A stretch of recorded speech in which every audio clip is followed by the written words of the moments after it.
First off, creatine, just to give you a very quick synopsis of what it is, it helps you regenerate ATP, which is your energy currency in the body.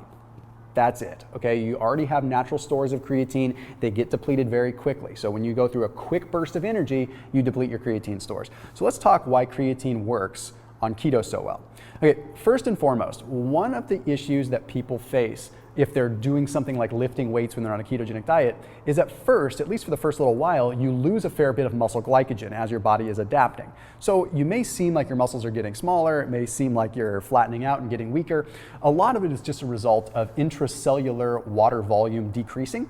And there are studies that demonstrate that creatine supplementation increases intracellular water retention, not extracellular. So yes, if you overdo it, you can certainly feel puffy and hold water, but if you're only talking like 2 or 3 grams a day, then it's going to be intracellular water. And what this does is it draws water inside your muscles, which helps out with counteracting some of the fact that muscle glycogen's gone.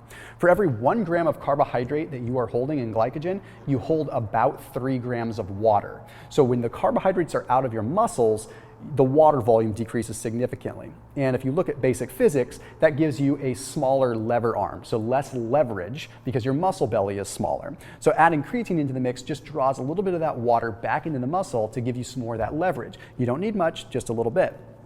The other piece is the quicker bursts of energy. Now, when you are on keto, it's not uncommon to lose a little bit of anaerobic performance. What that means is it's not uncommon to lose a little bit of your mid-range, mid-rep strength. So if you normally play in the ballpark of like 4 to 12 repetitions with your weight training, you might see a decline on the ketogenic diet because you just have less anaerobic firing. But I usually advise people to lean into more of the creatine phosphate system. Now what I mean by that is if you're on keto, either lift higher rep or lift much lower rep, like 1 to 4 reps, and lean into good central nervous stimulation and good heavy lifting because that leverages the creatine phosphate system more than anything else. And what I mean by that is creatine phosphate replenishes energy for really quick bursts of energy, and then it takes 30 seconds to 2 minutes to recover.